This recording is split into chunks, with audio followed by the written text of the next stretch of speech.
Welcome to camp. I'm Katie Zornes. For years, I found a place online sharing the personal story of finding my courage while I navigated a dark space. What I've discovered through building a community is that many people don't see the value and strength in their own stories. People struggle to realize they have the courage to do the hard things in life, no matter what that looks like for them. But I'm a strong believer that the boldness to pursue life already exists inside of us, and that we are so much stronger and more capable than we realize. So I set up camp to share other people's stories of courage to help you find yours. My hope is that you'll see pieces of yourself in what others share and find the power in your own story. Pull up a seat, the fire's warm. This is Courage Camp. Hi, I'm Katie Zornes and welcome to camp. I'm here with Isaac Knopf. He is an award-winning filmmaker, a world traveler, and one of my dear friends. And thank you for agreeing to do this awkward thing with me. Thank you for having me. I have never done something like this before, so I'm excited. Well, it's interesting because when I came up with this idea, you were one of the first people I thought of. I wanted to create a place where people could go and listen to other people's stories of courage and bravery and feel inspired to kind of find their own, And I think there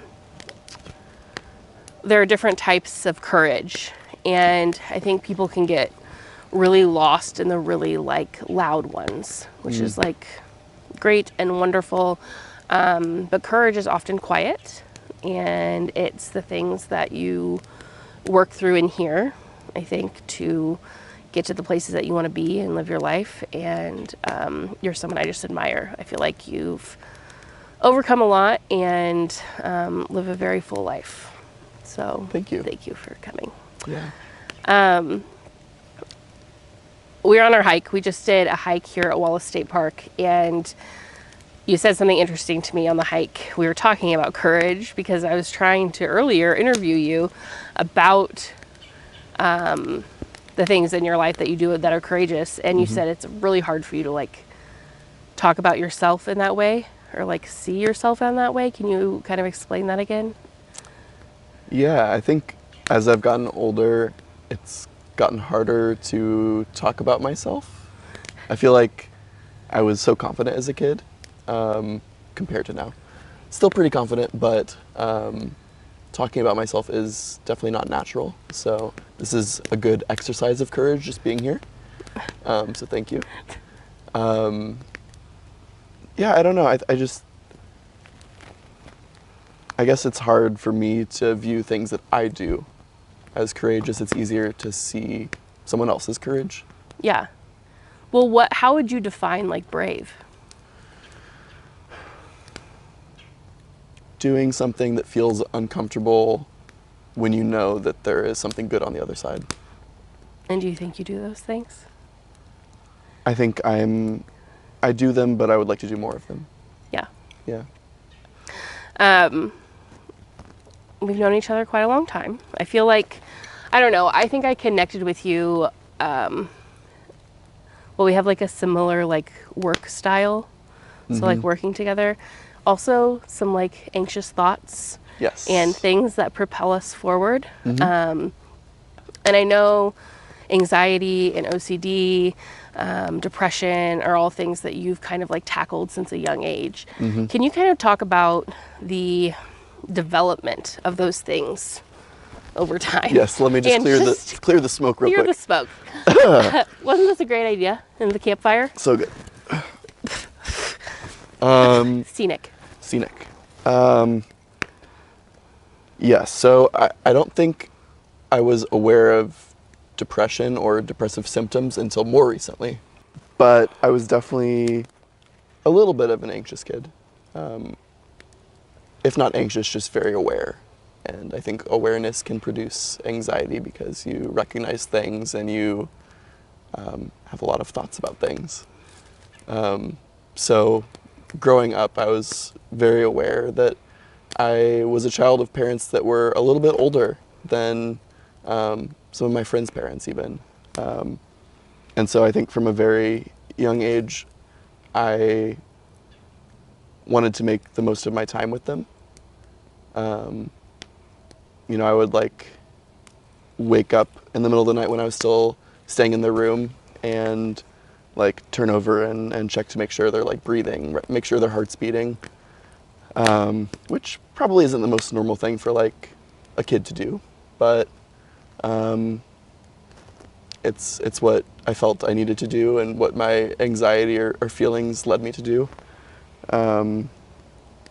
But I think those anxieties and that awareness of the temporary nature of life can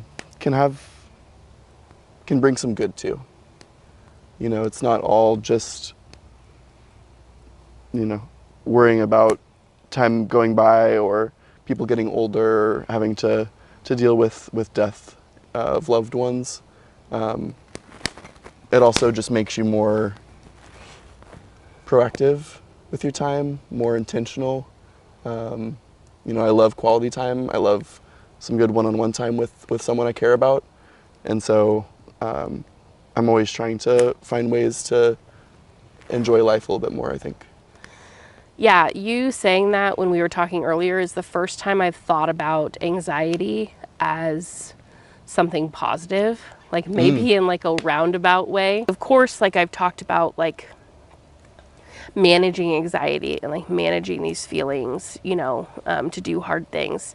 But I think coming at it from the perspective of that may just live inside of you, and it can be, it's not all negative, was a really interesting take. Like, do you feel like that's like helped you like manage that part of your life?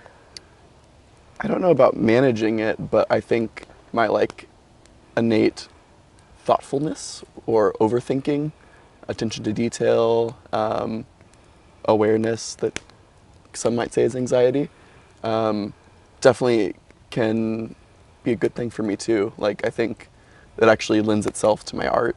You know, if I'm making a film, I notice every detail. I think through everything in great depth. And I think if I didn't have that anxiety or, you know, some OCD in there, I think I actually wouldn't be as precise or as thoughtful of a filmmaker. And I think it manifests too in my relationships with family, friends. I think my anxiety is mostly managed pretty well by now from therapy and medicine, and but I never viewed it as something that I wanted to like completely erase from my life, because I don't think it's all necessarily categorized as like anxiety. I think it's just kind of part of who I am too. Yeah. I just really like that. And I don't think anyone has ever told me that in my almost 40 years of life and therapy. And it's always been about kind of like fixing the issue. You know what I mean? Yeah, I think you want to manage, in my experience, I learned that I wanted to manage it so that it was livable and not something that like really impacted my day to day. Like when my OCD was really bad in like early high school, that did impact my day to day. I had like at that point contamination OCD, so like I didn't use public bathrooms. I would like put sanitizer like on my desk. I would like take a shower before and after school. Like it got pretty bad. So that isn't something that you should have to live with. But through therapy, medication, it became manageable. And I'm still a clean person. I still wash my hands. I'm still probably a little bit more aware of the feelings of contamination than the average person. But it's livable. So I've accepted that about myself. And yeah, I mean, I met you when you were in high school. I was working as like a teacher's aide. Mm-hmm. You were more than that. You were a friend. Yeah. Like first, like fresh out of college at the broadcasting department. Mm-hmm. And even then, though, you were still super confident. It came across as super confident. Did you feel confident then? Yes, I did. In certain aspects, I would say in my like pursuit of my interests, like broadcasting, film, photography, like I was excited about it. I was confident in my abilities. Like I knew that that was my right path at the time. So that's probably some of the confidence you saw. I certainly did not know everything, and in some ways I feel like I know less now than I did then, but Maybe you're just more self-aware now. I think partially that, and partially when you're in like a school environment, whether it's like high school or especially like college for me, it's just such a unique environment where you're kind of in like a safety net to explore what you're interested in, and it's not to make a living. It's not didn't feel like an assignment when I was pursuing what I was passionate about. So I think that's part of why I feel like I know less now, because now I have to apply it in a real way and survive and feel happy and also have time to pursue what I think I'm meant to do. Yeah. I want to get back to like our original like thing that I brought up, how you didn't know how you were courageous, or you didn't really know how to define yourself that way. And you talk about the OCD and like the extreme things you were going through with earlier in your life. Yeah. I mean, at that point in your life, was living life, like, was that just hard to do? That's not something I've like struggled with myself. But like those feelings, going to school, like those sorts of things, were those difficult? I think I would recognize at least that part of my life as courageous, because it was very draining. When I was going through that, I don't think I recognized at the time like how well I was dealing with it, considering the circumstances. Like, I still was invested in school and friendships and family, and I'm sure it impacted areas of that in my life, but I had the strength to get through it and not fully put my life on pause. But if I hadn't addressed what I was feeling or gotten therapy or medication, like, I'm sure I wouldn't have done everything that I've done in my 20s, for sure. So I think that takes courage to address what you need to do to feel better. In my case, at that point in my life, it didn't really feel like a choice to address it. It was like, I need to do this. Like, I need to feel better. It wasn't like it is courageous, but it's not like I really had a big choice in the matter. Guess this is the key. Okay, this is the key part, because like I've always seen you as a courageous person. Okay, and I think that is what I haven't been able to say is your ability to recognize when you need help in areas, or when you need to address something, like you address it. You know what I mean? Yes. And you take on hard things, like we'll get to in a second, like filmmaking and travel and things like that. They could be things that make you nervous or excited or whatever it might be, but like you do them anyway. You know what I mean? And I think while it may seem natural to you, it's not necessarily, for everyone. And I know as part of your OCD, you struggled with picking, right? And I actually have struggled with that my entire life, differently. Like Hair on pulling, my you mean, skin. and skin? Was it skin mostly? Skin for me. Okay. For me, yeah, hair pulling. But it's been a very like private thing for me. Very like shameful. It is shame. It feels shameful. Yeah. Before you fully understand what causes it, and that it's not like you are leading some disgusting lifestyle. It's like, yes. But I was in my 30s, when I addressed that. Yeah. And obviously I know you have a good support system. Yeah. But I think even for young people, finding the voice to say, like, I think something's wrong. Like, I think something's going on, and not having the shame around it, Do you feel like your support system is kind of what helped you do that? Or do you think it was natural for you to seek that? I've had like different iterations of anxiety and OCD in my life. Like it's not all the same thing. So early on, like I would say maybe third or fourth grade, I had some signs of OCD that I think my mom recognized in me. And so obviously I wasn't at an age to know exactly what that is or that I needed to do something about it. It didn't feel good, but I would say because she, encouraged me to have a therapist and address it, that probably laid the groundwork for me to make those decisions once I was old enough to understand better. So I would say some of it is internal and some of it's support system. Yeah. Well, I think from the outside, for me, that piece of it, which I haven't told you because I've only told there's maybe 3 people in my life that even know about it, was always just really amazing to me. Because I think it's just, because it does take courage to to get the help you need and to get the support that you need. And I think that looks different for everyone, but that's part of it. Yeah. And I think that you have I think we both share, and you can correct me if I'm wrong, but this almost a desire for adventure and a desire to share stories, those sorts of things. And Yes.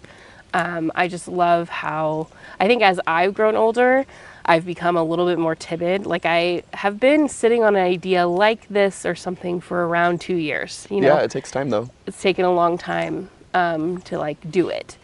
And I know you're very thoughtful about the things that you decide to do, but the travel, for instance, starting that in college, I just think that to travel by yourself, and then to do that regularly, I think takes courage. And maybe you didn't see it as bravery, but I think the excitement and things you had to work through in your mind, to get there. But can you talk a little bit about the traveling part?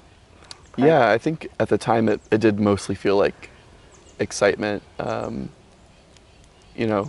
I traveled a little bit when I was a kid. I was lucky to have, a few experiences like that. Some people grow up and never leave their state. So that wasn't the case for me, but it wasn't very often. And I think I had the travel bug. I wanted to explore more and see more. And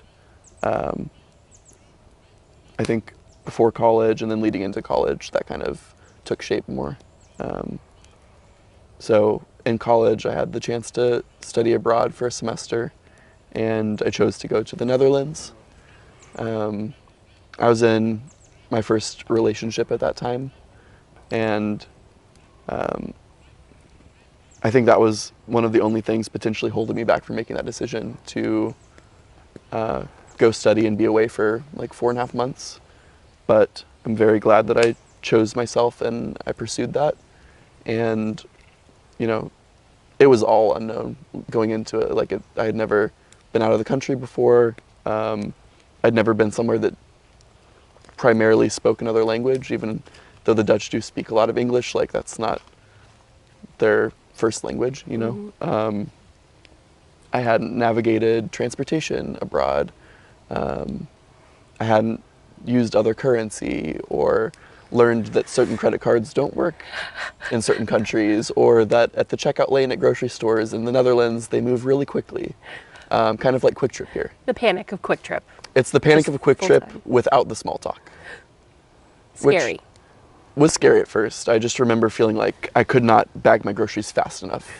I was under a microscope. And I'm really not one for small talk, so I grew to actually really appreciate that. I appreciate that the conversations there were, you'd have a conversation if you needed to, not because you had to.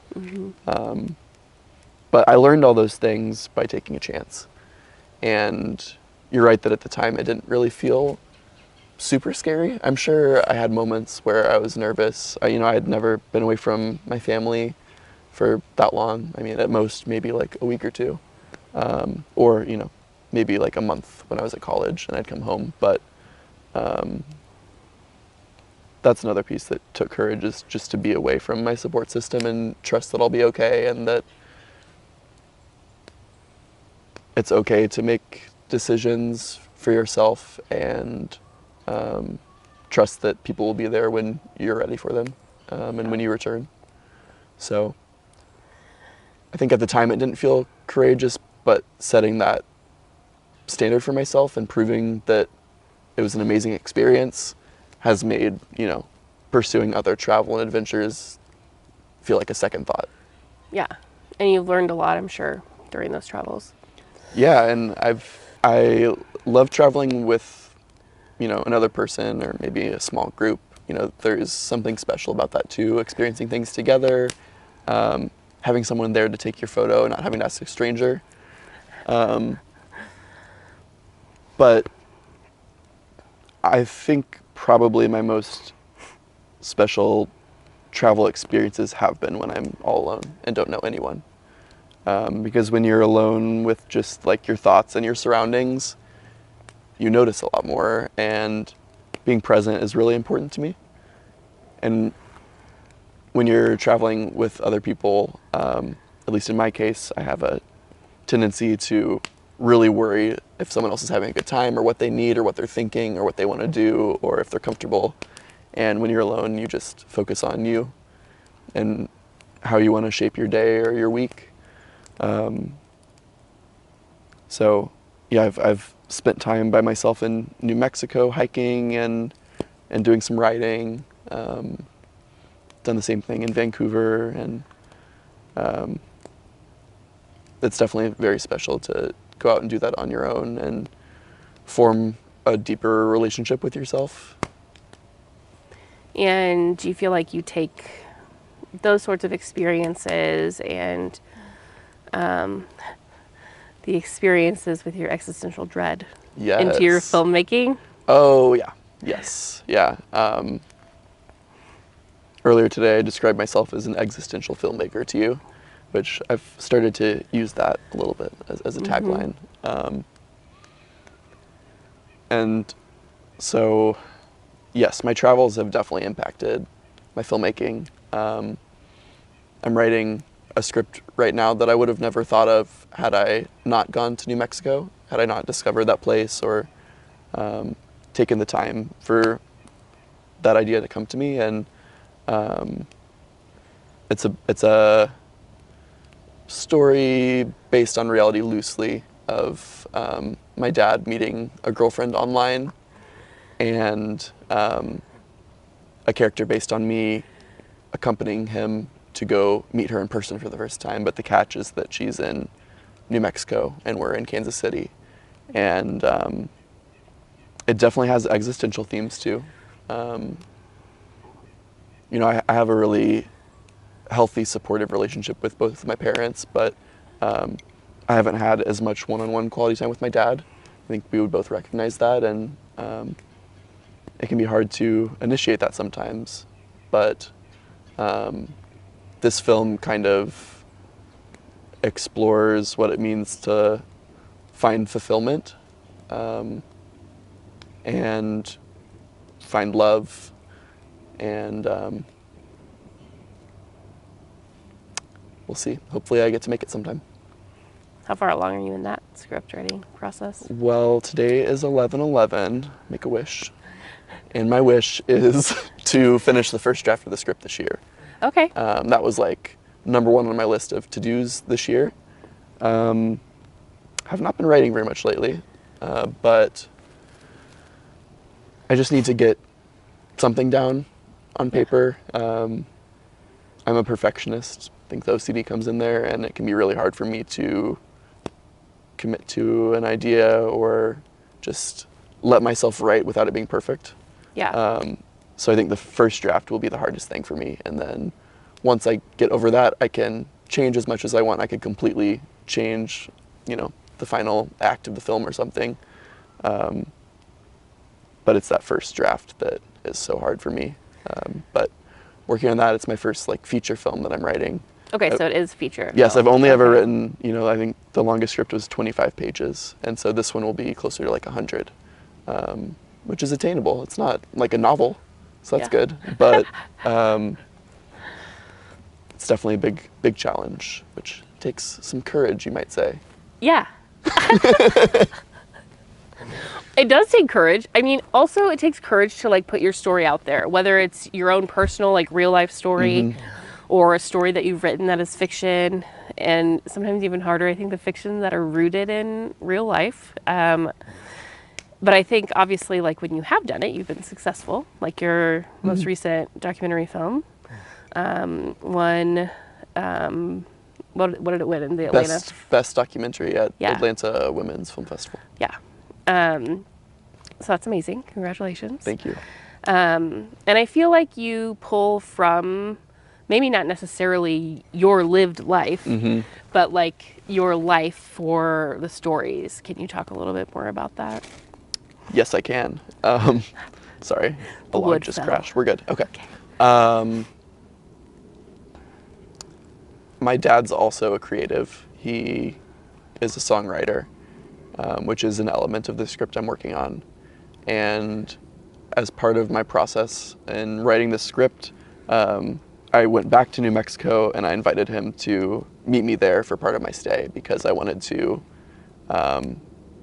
be there with him and make observations and take notes, and also did like an hour or two long audio interview with him and got to ask him questions that I don't think we would have ever addressed had we had not had that reason to do it. And one of the things that he said about his songwriting is that everything he writes is autobiographical. Like there's no escaping that. And I think I'm the same way. Like you could create a character that has traits that aren't the same as you, but the lived experience is what makes a script more real or believable, I think. And I'm not the type of, like, I wouldn't say my primary trait as a filmmaker is like creativity. Like I am creative, but I'm not like someone that like has a brilliant idea every day and like is like overcome with excitement and like all of these images and everything. Like it takes me years to like refine something. Like I'm not gonna come out with a film every 6 months. It'll probably be every 6 years. So I'd say I'm similar to my dad in that way. Like I don't think I have the ability to write about something I don't know.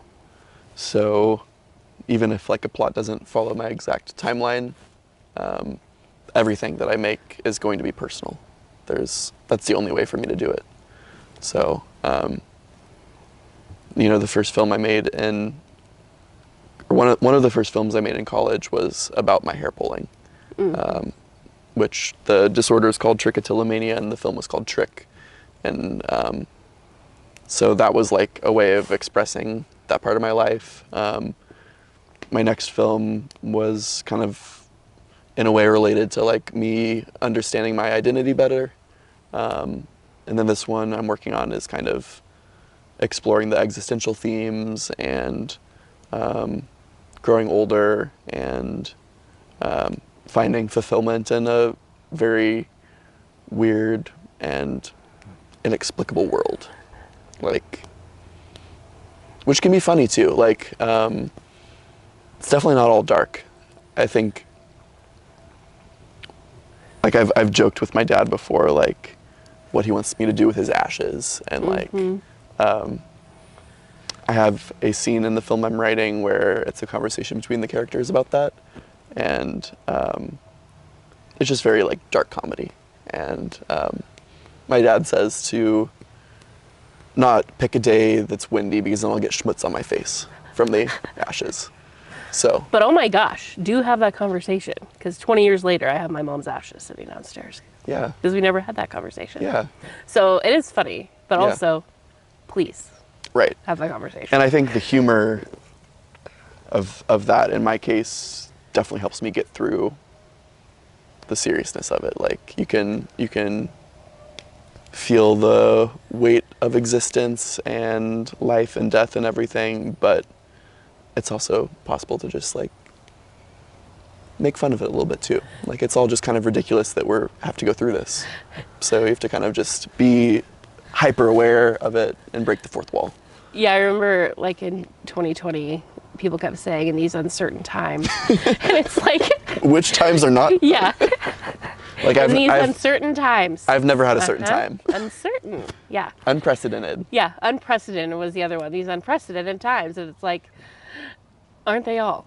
You know? Like, your next breath will literally be unprecedented because you've never taken that breath before. Yes. So, I think, and like, I know that, you know, fear of, I don't know if it's fear of people dying, but fear of the people you love being gone is something that is like continued to be like hard for you. Can you talk a little bit about that and like how you've managed that, you know, over the years and then through adulthood? yeah. I think what would make that kind of dread or anxiety feeling worse is if I just became okay with it and didn't do anything about it. So far, the best way I've found to feel better is to create new memories and be intentional with quality time and experiences. And so following like my solo travel adventures in college and beyond, like I've been able to apply what I've learned from that and the confidence I've gained from those travels and bring people along with me. Like, for example, I had already been to Vancouver and like really fell in love with it. It's such a gorgeous place. And I ended up going back there, but invited my mom to join me. And she would have never traveled internationally by herself. Like, she met me there. She went through a few airports on herself, through like customs and everything. And like, she would have never done that because she's actually probably even more anxious than me. And so that's an example, like, when I'm feeling really anxious, I can remind myself that it was me who created those opportunities. They didn't just come to me. You have to go out and make them. Same thing with like my dad coming to New Mexico. Like, I created that quality time. It's not like you can just be complacent and let it come to you, because if you do that, you'll never have it. Yeah. Yeah, it's interesting because I think courage like doesn't only affect you, like it affects the people around you as well. Yeah, And I think that's something that I've learned like the past couple of years I bet. is like when I didn't feel like I had the courage for myself, or like, because I've dealt more with depression Yeah. over anything else, but like when I felt like I didn't have the courage for myself, I think even just having my social media platform Yeah. has been like so powerful for me and so good in that way, despite all the evils of social media.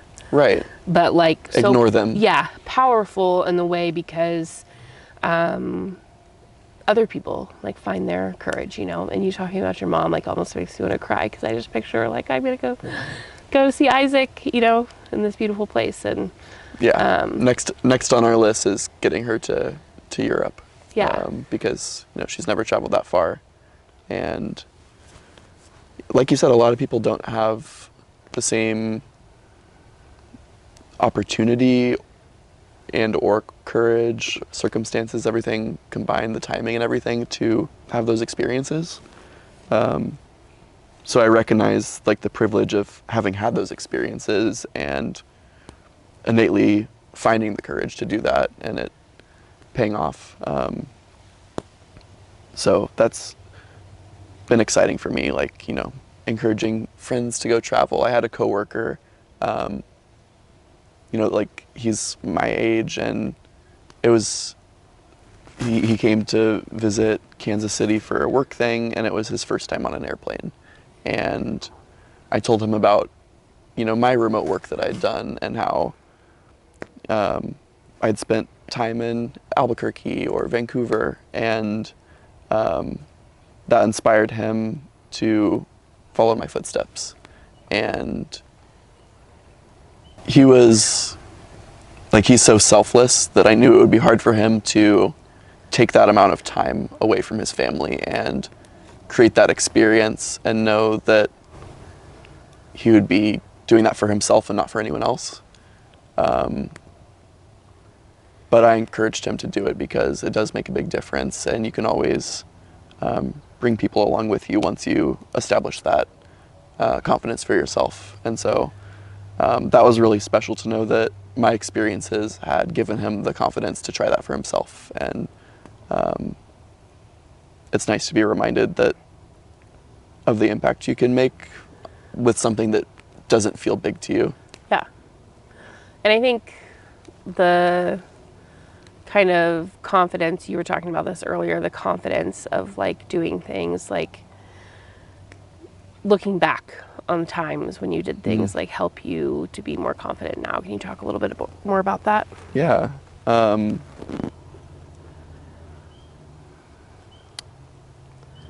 I don't, in terms of like professional, like in terms of my career, I don't doubt my ability and that it's something that I meant to pursue.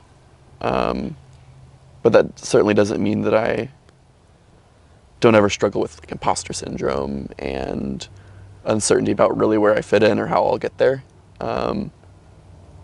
So I think we talked about this on the hike some, and it kind of occurred to me that I should remind myself more about how I got into making films, and kind of just remember that more often and think about it and maybe go back and watch them.